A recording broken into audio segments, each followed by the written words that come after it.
Gracias, damas y caballeros. Aquí continuamos con Uno más Uno. Ya está con nosotros don Antonio Siriaco, el decano de Economía de la UAS, Aquí como cada martes. como cada martes.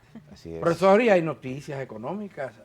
Mire, Sí, Trump hizo un acuerdo Reculó. con... pero yo creo que la realidad es muy determinante en esto.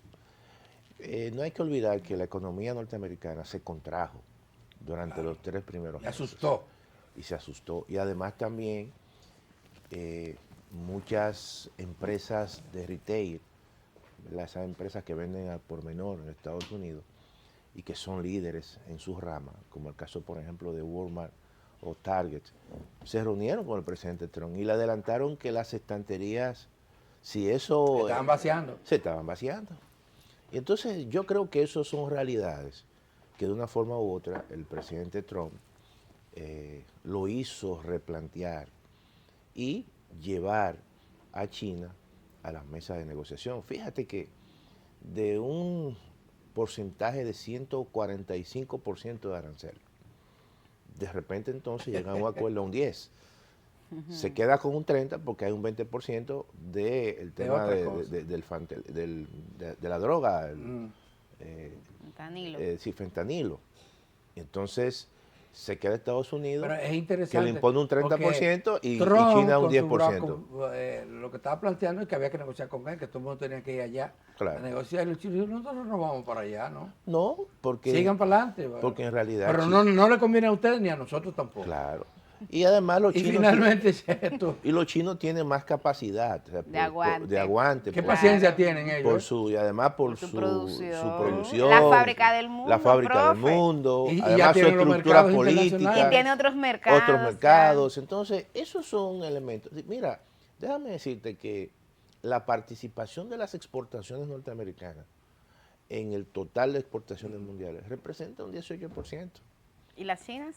No, y el resto del mundo es prácticamente un 84%. Es decir, que el mercado norteamericano, básicamente, aunque es un mercado de altísimo ingreso y de gran demanda, pero ya los chinos han venido ocupando un nivel comercial mucho mayor que los Estados Unidos, porque han ganado regiones incluso en desarrollo, parte de los países de América del Sur, el África y obviamente también los países asiáticos. De manera que yo creo que los norteamericanos fueron sensatos, en este caso el presidente Trump fue sensato. Es una derrota para Le él. tumbaron el pulso, Bueno, profe. No se No, impuso no, la no, sensatez. no, pero obviamente detrás de eso le tumban el pulso, pero Claro. las realidades son realidades. Se le impuso Cuando yo hablo de sensatez, y son el realidades. impacto inmediatamente se vio En la los bolsa, mercados, los claro. mercados de valores. Claro, o sea, inmediatamente reaccionaron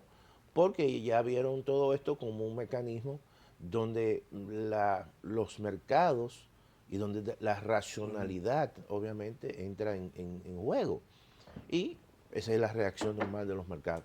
Ojalá que esto se siga profundizando porque se dieron un compás de espera en los próximos 90 días, al igual que la imposición de otros aranceles que estableció Estados Unidos. Pero yo creo que la realidad de la contracción de la economía norteamericana y también la presión que tuvo el Donald Trump de muchas empresas íconos en los Estados Unidos, también tuvo mucho que ver en esta posición esa de guerra Trump, comercial. esa guerra. O sea, vamos a sentarnos, La vamos guerra. a negociar y entonces vamos a llegar a un acuerdo. A un acuerdo que ojalá que sea permanente, porque tomando en consideración la forma en que el presidente Trump actúa, que No hay garantía. Montaña rusa. No, una pero montaña rusa, además ¿verdad? el mundo tiene que prepararse para confrontaciones a largo plazo Ay, ay, ay. entre China y Estados Unidos. Porque ¿qué es lo que está pasando en el escenario internacional? Es que países emergentes como el propio China Sí, y la India han surgido y están compitiendo hoy en día con Claro. las naciones más tradicionales, Claro. como poderosas, ¿verdad? esa es El parte caso de del Estados cambio del Unidos. mundo. O sea, el mundo Entonces, ha cambiado. Las proyecciones son que dentro de 5 o 7 años, China será la potencia económica más grande del mundo. Claro. Y quitarle esa corona a los Estados Unidos es doloroso para ellos. No, o para cualquier país que Cualquier durante, ¿verdad?, siglos ha venido, o décadas han venido manteniendo esa hegemonía, y básicamente se puede decir que a partir de la Segunda Guerra Mundial. Claro. Y entonces es un tema que yo creo que los Estados Unidos, tanto demócratas como republicanos, van a tener que enfrentar. Fíjate que también hay un elemento interno en la economía norteamericana. Ya las encuestas internamente estaban dando una caída La popularidad en de la Trump. popularidad de Trump. Claro que sí. Entonces, por eso es que los chinos no tienen problemas con el tiempo.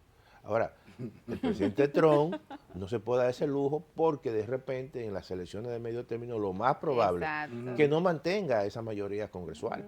Sí, Y sí. entonces, Ahí a se partir ve de ahí, nice, ahí sí habría entonces, como a dice partir de Alberto, ahí, ahí la puerca retorce el rabo. claro, entonces Claro. todas esas políticas que han venido avanzando muy rápido A- se a- ralentizan. Ayer Trump anunció una medida que es bastante popular en los Estados Unidos, Sí. que es enfrentar a las farmacéuticas.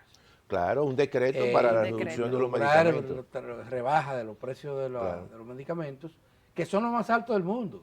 Sí, son costosísimos. Son costosísimos. Porque en Estados Unidos todo el tema de los mercados, que hay mucha concentración.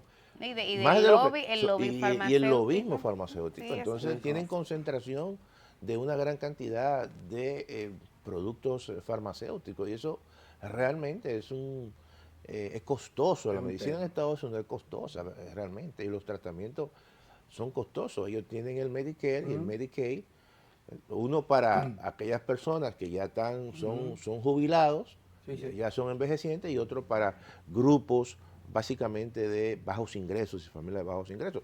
Pero la clase media en Estados Unidos generalmente soporta esos precios y esos costos básicamente de salud, que el presidente Obama hizo un esfuerzo importante, pero Trump lo echó luego para atrás. entonces, y Trump en Lo el 2016 desmontó. los desmontó. Sí, ¿verdad? sí.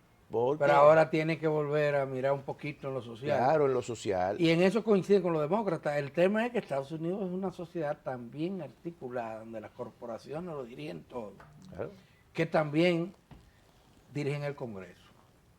Y el Congreso tiene que avalar cualquier decisión en ese sentido. sí, Y dicen que los senadores difícilmente voten en contra de la farmacéutica. eso es bueno, quizás puedan tener la mejor intención, pero ahí funcionan realmente los grupos Los de grupos interés, de presión. de presión. Sí, sí, sí. Tienen lo mismo.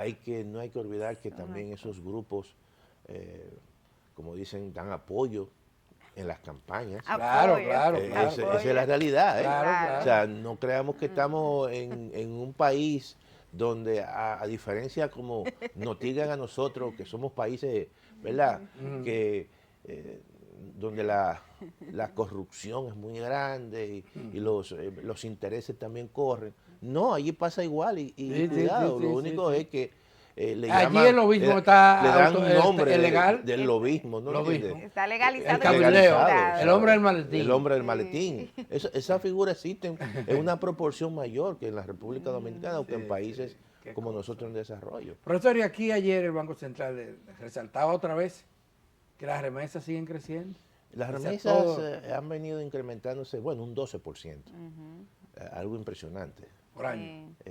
No, En el primer en cuatrimestre. Ahora sí, Y ahora. entonces incluso eso implica casi 400 Millones. millones de dólares adicional entre el 2024 y el 2025 con respecto al 2024. Profe, ¿y cómo se explica? Porque ahorita Alberto decía que no le sorprende, pero a mí me sorprende por el contexto. O sea, ha sido un primer cuatrimestre del año con muchas incertidumbres en términos económicos, sobre todo en Estados Unidos, que es de donde viene el 85% de las remesas. Yo creo que también ahí puede haber un elemento cultural.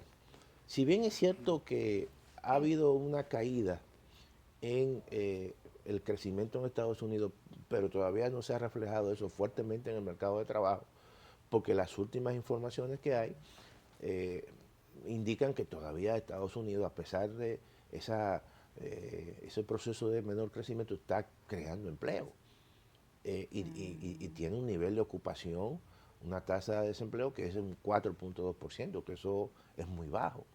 Pero también Yo creo que, y eso es un estudio para los sociólogos, vamos a decir, y para los economistas, ver cuáles son las actitudes del dominicano cuando hay crisis o cuando por lo menos asoman algún elemento de crisis. ¿Cuál es su actitud con respecto a si pueden enviar más o menos remesas? Porque la impresión que tengo es que ese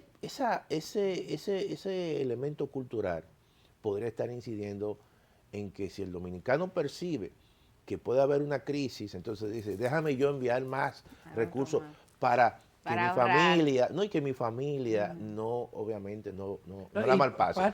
Esos son elementos importantes. Parte de esos recursos que envían los dominicanos. O sea, el sentimiento del dominicano. Es para ellos mismos. Claro. Porque también construyen vivienda, adquieren propiedades en la República Dominicana, tienen negocios, claro, muchos aquí, de lo que... No, y además es como un seguro de vida, ¿verdad? Mira, y también si el dominicano percibe de que en Estados Unidos las cosas pueden venir mal, dice, ahora déjame enviar más recursos, por si acaso en un momento determinado tengo que irme o yo tengo que estar desempleado. Y eso es un comportamiento muy normal. Mira qué ocurrió en Estados Unidos. En Estados Unidos, en estos primeros 3 meses, como Trump puso en pausa las medidas de aranceles para los próximos 90 días, ¿qué hicieron los grandes importadores en Estados Unidos? Que ahora se abastecieron y las importaciones en Estados Unidos se incrementaron algo estrepitosa por un tema sencillamente de prevención. Y eso también puede ocurrir con cualquier tipo de situación en el caso de los envíos de remesas. De manera que son elementos interesantes, eso que tú planteas, Millicent, que puede servir como un mecanismo para estudiar y ver cuál es el sentimiento y el comportamiento de los dominicanos, la diáspora dominicana en Estados Unidos, cuando ellos ven un asomo de alguna situación en el futuro de crisis. Profesor, se nos quedó un tema clave y lo vamos a tener que discutir, ya será el martes, que es el tema de la reducción de las inversiones estatales. Sí. Que es un tema bastante Ese es un serio. tema que hay que dedicarle tiempo porque es un tema que ha venido expresándose durante los últimos años. Y yo creo que ante situaciones de un proceso de menor crecimiento, siempre la inversión pública se reduce. No, debe incrementar. Es lo contrario. Debería hacerlo, pero no está ocurriendo. Keynes, claro. Bueno, claro, ahí es que el Estado tiene que entrar y dinamizar la economía. Así es. Se acabó el programa, damas y caballeros. Cuídense que hoy es martes 13. Martes 13. Ni te cases, ni te embarques. Ni de 1 más 1 te apartes. Así es. Hasta mañana. Mañana estaremos aquí de nuevo.